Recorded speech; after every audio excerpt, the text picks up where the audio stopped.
Hello প্রিয় ভাই ও বোনেরা, আবারও চলে আসলাম তোমাদের মাঝে একটা গুরুত্বপূর্ণ ভিডিও নিয়ে। তো ভিডিওটা প্রথম থেকে শেষ অবধি দেখবে, অনেক কিছু জানতে পারবে, অনেক কিছু শিখতে পারবে। ভিডিওটা ধাক্কা দিলে কোনো কিছু বুঝতেই পারবে না। আজকে যে টপিকটা তোমাদের সামনে আলোচনা করব, যেসব ক্যান্ডিডেট ইন্টারভিউয়ের জন্য শর্টলিস্টেড হয়েছ, জিএনএম ক্যান্ডিডেট বা যারা ইন্টারভিউ দিচ্ছ, সেই সমস্ত ক্যান্ডিডেটের জন্য আজকে এই ভিডিওটা করছি। তো যারা চ্যানেলে নতুন, অবশ্যই সাবস্ক্রাইব করবে, আর ভিডিওটা ভালো লাগলে লাইক কমেন্ট অবশ্যই করবে। তো ইদানিং অনেক ক্যান্ডিডেট, অনেক ভাই বোন আমাকে কমেন্ট করছে যে দাদা ভাই, আমরা বিএসসি নার্সিং ক্যান্ডিডেট, আমাদের ইন্টারভিউ চলছে, ইন্টারভিউয়ের পর আমাদের ফাইনাল কাট আপ কত যেতে পারে। আবার অনেক জিএনএম ক্যান্ডিডেট যে দাদা ভাই কাট আপ কত গেছে। তো সেই সব বিষয়, আরও বিভিন্ন বিষয় আলোচনা করার জন্য আজকের ভিডিওটা করা। তো সর্বপ্রথম আমার প্রিয় ভাই ও বোনদেরকে বলবো যে এটা তোমাদের ওয়েস্ট বেঙ্গলে যেসব বিএসসি ক্যান্ডিডেট আছো বা যেসব জিএনএম ক্যান্ডিডেট আছো, সবাইকে বলবো তোমাদের কিন্তু প্রথম সিবিটি এক্সাম হয়েছে। সেই ভিত্তিতে তোমাদের একটাই কথা বলবো যে যে পরিমাণ তোমরা কাট আপ ভেবেছিলে, সেই কাট আপটা কিন্তু যায়নি। কারণ সিবিটি এক্সাম তো অনেক ক্যান্ডিডেট নেগেটিভ মার্ক খেয়েছে, আর যারা ভালো এক্সাম দিয়েছো তারা অবশ্যই শর্টলিস্টেড হয়েছো। আর যারা বিএসসি নার্সিং ক্যান্ডিডেট আছো তাদেরকে বলবো যে তোমরা তোমাদের ইন্টারভিউটা খুব সুন্দরভাবে দাও। আর আগামী 30 তারিখ তোমরা জানতে পারবে তোমাদের স্কোর কার্ড প্লাস তোমাদের যে ইন্টারভিউর যে নম্বর প্লাস তোমাদের স্কোর কার্ড কত পেয়েছো। ঠিক তেমনইভাবে যে খুব তাড়াতাড়ি যেসব জিএনএম ক্যান্ডিডেট আছো, তোমাদের কিন্তু ইন্টারভিউ প্রসেস শুরু হবে। আগামী ফেব্রুয়ারি মাসের ফার্স্ট উইকের মধ্যেই তোমাদের ইন্টারভিউ শুরু হয়ে যাবে। আর তোমাদেরও একটা ডেট দেওয়া হবে, তখন তোমরাও কিন্তু তোমাদের স্কোর কার্ড দেখতে পারবে যে কত নম্বর পেয়েছো। এই মুহূর্তে কেউ বলতে পারবে না, কোনো ইউটিউবার বলো বা কোনো শেয়ার বলো, কেউ কাট আপ ঠিক গেস করতে পারবে না। তাও আনুমানিক একটা স্কোর ধরা হয়েছে, যেটা আমি আগের ভিডিওতে বলেছি। তো যাদের ইন্টারভিউ চলছে তারা সুন্দরভাবে ইন্টারভিউ দাও, বিএসসি নার্সিং ক্যান্ডিডেটকে বলবো। আর যেসব জিএনএম ক্যান্ডিডেট আছো, ফিমেল অ্যান্ড মেল, আমার প্রিয় ভাই ও বোনেরা, তোমাদেরকে একটাই কথা বলবো যে তোমাদের হাতে কিছুদিন হলেও সময় আছে। তোমরা নিজেদের প্রিপারেশনটা সুন্দরভাবে নাও, আয়নার সামনে গিয়ে কথা বলা শুরু করো। কারণ তোমরা একটা ইন্টারভিউ যাচ্ছ, প্লাস তোমাদের কিন্তু অনেক ধরনের সিচুয়েশনের মধ্যে পড়তে হতে পারে। কারণ একটা ইন্টারভিউ গেলে আমরা কিন্তু সবাই কম বেশি নার্ভাস ফিল করি, ভয় পাই। হ্যাঁ, যে জিনিসটা আমাদের জানা সেটা কিন্তু আমরা অনেক ক্যান্ডিডেট আছি বলতে পারি না, কারণ একটা নার্ভাস ফিল হয় সবার সামনে।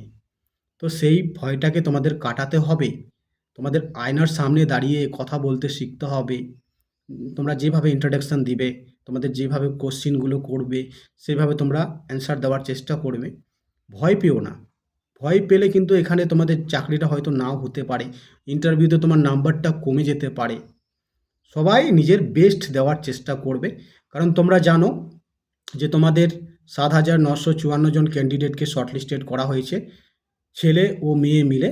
সেখানে মেয়েদের সংখ্যা 6,943 জন, সেখানে কিন্তু সিট সংখ্যা মাত্র 2,926। মনে রেখো, টোটাল 4,000 ক্যান্ডিডেট কিন্তু আউট অফ সার্ভিস। তো নিজের বেস্ট দেওয়ার চেষ্টা করবে।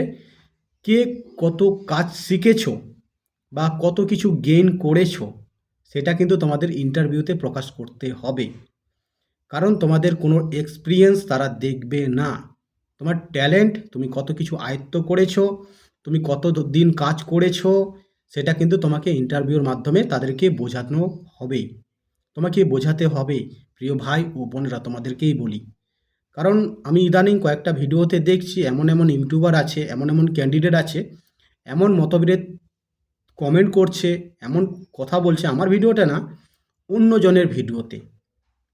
তো সেই সব বিষয়ে আমি আজকে তোমাদেরকে কিছু কথা বলবো।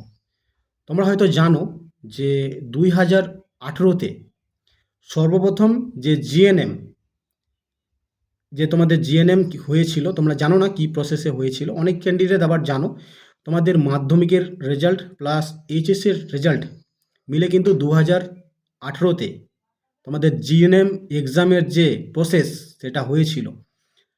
তো তখন যে কাট অফ গেছিল সেই মাধ্যমিক আর এইচএসের রেজাল্টকে ভিত্তি করে তখন ফার্স্ট টাইম আনুমানিক 88+ মনে হয় কাট অফ গেছিল, সে বিভিন্ন ক্যাটাগরি ওয়াইজ।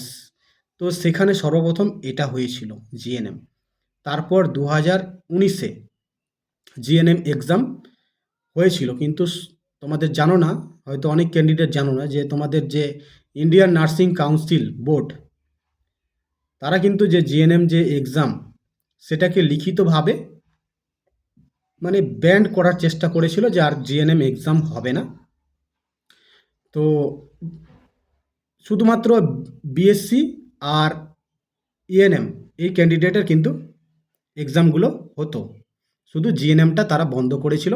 তারপর তো তোমরাই জানো যে আমাদের চীনে কোভিড-19, তারপর 2020-তে আমাদের ইন্ডিয়াতে চলে এসেছিল কোভিড-19। তো এইভাবে 2টা বছর কিন্তু চলে যায়। তারপর 2021 তখন থেকে কিন্তু আবার এন্ট্রান্স এক্সাম শুরু হয়েছিল জিএনএম।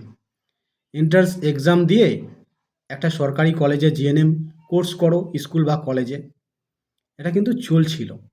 তো এই যে জিএনএম করার যে সবার ইচ্ছা, যারা সরকারিভাবে চান্স পায়নি তারা অনেকেই প্রাইভেটে করেছিল, এটা তোমরা অনেকেই জানো।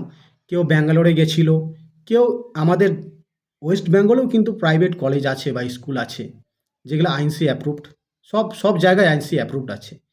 তো সেখানেও অনেক ক্যান্ডিডেট কিন্তু জিএনএম কোর্সটা করেছে। এবার সবাই জানতো যে আমাদের ওয়েস্ট বেঙ্গলে 2023-এ যে প্রসেসিংটা নিয়োগের, যারা জিএনএম পাস আউট করেছিল তোমরা সবাই জানো যে তাদের প্রসেসটা কিন্তু তো এইভাবেই কিন্তু আমাদের যে রিক্রুটমেন্টটা হতো, সবাই কিন্তু এভাবেই, কেউ সরকারি কলেজ, কেউ প্রাইভেট কলেজে চান্স পেয়েছে, কেউ আবার ব্যাঙ্গালোর থেকে করে এসছে। তো তোমরা জানো যে তারপর তো 2023-এর পর কোনো রিক্রুটমেন্ট আর হয়নি। তো এবার অনেক ক্যান্ডিডেট ভেবেছিল যে 2023-এ যেভাবে রিক্রুটমেন্ট হচ্ছিল, সে মাধ্যমিকের রেজাল্ট, এইচএসের রেজাল্ট প্লাস 3 বছরের জিএনএমের কোর্সের যে নম্বর, সেইভাবেই হয়তো রিক্রুটমেন্টটা হবে।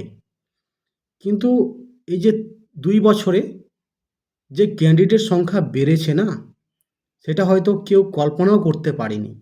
তারপর 2023-এ যেসব ক্যান্ডিডেট সিলেক্টেড হতে পারেনি সেই সময়, তারাও কিন্তু রয়ে গেছে।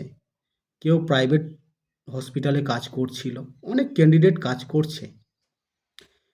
এবার হয়তো তোমরা জানো না যে যারা সরকারি স্কুল বা কলেজে চান্স পেয়েছিল তাদেরকে একটা জিনিস শেখানো হতো যে যারা সরকারি কলেজ থেকে পাস আউট করছে তাদেরকে সর্বপ্রথম যে স্টাফ নার্সের যে যে তোমাদের বুঝতেই পারছো, তারা কিন্তু আগে পাবে, তারা পেয়ে যাবে। আর যারা প্রাইভেট কলেজ থেকে পাস আউট করছে জিএনএম কোর্স নিয়ে, তাদেরকে পরে নেওয়া হবে।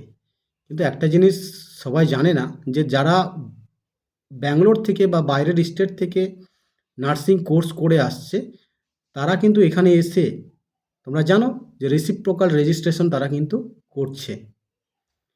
তো এই কথাটা আমি কেন বলছি, কারণ আমার অনেক চেনা পরিচিত ভাই, মানে বন্ধু, তারা কিন্তু ব্যাঙ্গালোর থেকে নার্সিং করে এসছিল। তো অনেক বন্ধু আছে যে তারা 2023-এ তারা কিন্তু জানতো না যে ওখান থেকে কোর্স করে এসে রেসিপ্রোকাল রেজিস্ট্রেশন করতে হবে। তো অনেক বন্ধু বান্ধবী তারা কিন্তু করিনি। তো যারা করেছিল তারা কিন্তু এই যে স্টাফ নার্সের যে তোমাদের রিক্রুটমেন্টস, তারা কিন্তু অ্যাপ্লাই করেছে। আর ফার্স্ট চান্সেই কিন্তু 2023-এ কিন্তু তারা চান্স পেয়ে গেছে, তারা ইভেন জব করছে। তো যে আমারই একটা চেনা পরিচিতি ক্যান্ডিডেট, একটা বন্ধু, সে কিন্তু সেই সময় রেসিপ্রোকাল রেজিস্ট্রেশন করিনি, তার জন্য তার ডাব্লিউবিএনসির যে সার্টিফিকেট তার হাতে ছিল না। আর ডাব্লিউবিএনসির সার্টিফিকেট যদি হাতে না থাকে তাহলে সে অ্যাপ্লাই করতে পারেনি। তো এবার সে কিন্তু পাস আউট করেছে, সে শর্টলিস্টেড হয়ে গেছে। যখন তোমাদের গ্রেড 2 রিক্রুটমেন্ট অ্যাপ্লাই হয়, তার আগে থেকেই কিন্তু প্রিপারেশন নেওয়া শুরু করে দিয়েছে। কারণ একটা আভাস সবাই জানতে পেরেছিল যে এবার তোমাদের সিবিটি হবে, এবার কম্পিটিশনটা কোথায় যাবে তোমরা সবাই জানো। আর তোমরা হয়তো অনেক ক্যান্ডিডেট জেনে বসেছিলে যে আগামীতে যেটা হয়েছিল 2023-এ, ওই মাধ্যমিকের রেজাল্ট আর এইচএসের রেজাল্ট আর 3 বছরের কোর্সের তারপরে ইন্টারভিউ, আমরা তো চাকরি পাবোই যারা সরকারি কলেজ থেকে পাস করেছো। তোমাদের মনে এটা কিন্তু ধারণা ছিল।